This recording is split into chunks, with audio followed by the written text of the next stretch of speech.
What's up, guys? So today I want to talk about some challenges with renovating an older home in New England. The reason I talk about New England specifically is because this is where I live, and around here it's not uncommon for homes to be 100+ years old. It's kind of just the way that it is around here. Unfortunately, newer homes, new construction homes are not as common as they are in other parts of the country. And so as a result, we end up coming into these projects like this home here that are super old and having to deal with the challenges that these homes present. So some of these challenges, I'll talk about the big ones first.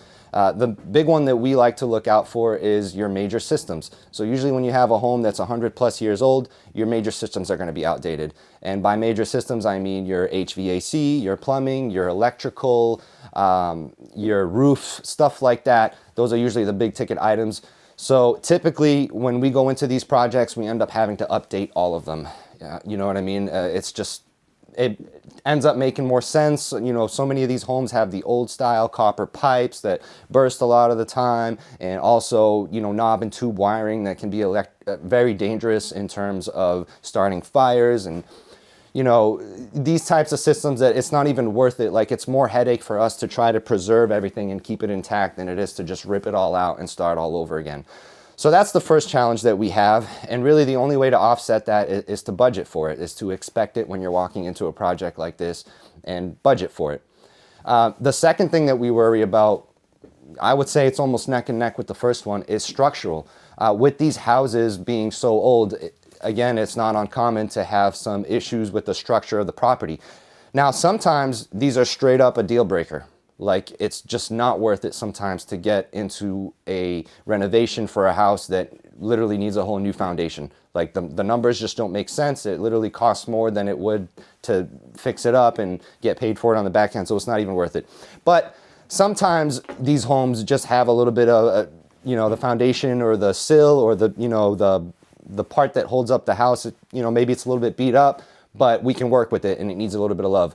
So that's one of the first things we look for. Is we go into these properties, we go right into the basement and we look at those areas to see, like, okay, you know, are the main girders that are holding this house, do they have termites in them? Do they look weak? Do we see structural damage to them? What about the lally columns that are holding them up? Are there lally columns that are missing? Are there, you know, tree trunks holding up the house? Believe it or not, here in New England, so many houses actually have old tree stumps holding the foundation of the house, holding the entire house up, because that's how old these houses are. You know, back in the day, that's what they used to use as lally columns. So that's the big thing. We go in there, we look at all that stuff, and again, we just budget for it. We do the numbers, we add it up. You know, how much is it going to cost to fix all this, and is it worth it? And a lot of the times, like I said, we can work with it. We can fix a sill, we can fix lally columns, you know, we can do some stuff with our people, and we work with it. So that's that. And then the next thing is layout. Layout is usually pretty tough with these older style homes. And honestly, I don't know if like people were just smaller back in the day or what, but a lot of these houses come with like smaller style rooms when you walk into them, and lower ceilings. And it almost feels like they were designed for smaller people. And that's a challenge when we go to renovate the house, because now we have to make it appealing to people today, right? The people that are buying it. So a lot of the times what this means is blowing out walls like we did right here, putting up load-bearing lumber so that, you know, we can have this open concept instead of, you know, small feeling blocky rooms. So that's some of the things that we'll do.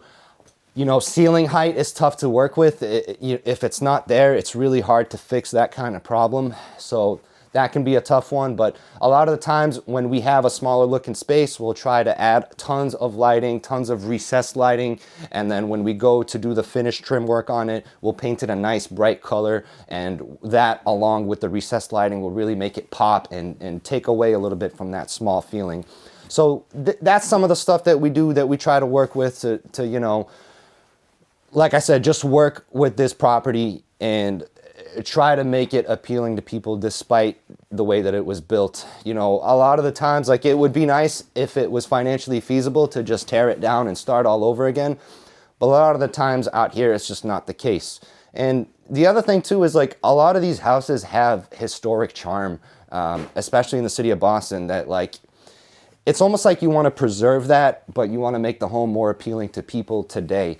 So it is nice to keep the property and just, you know, be able to take pride in saying, hey, we were able to keep this thing up standing and also make it super modern and luxurious and nice and those kinds of things.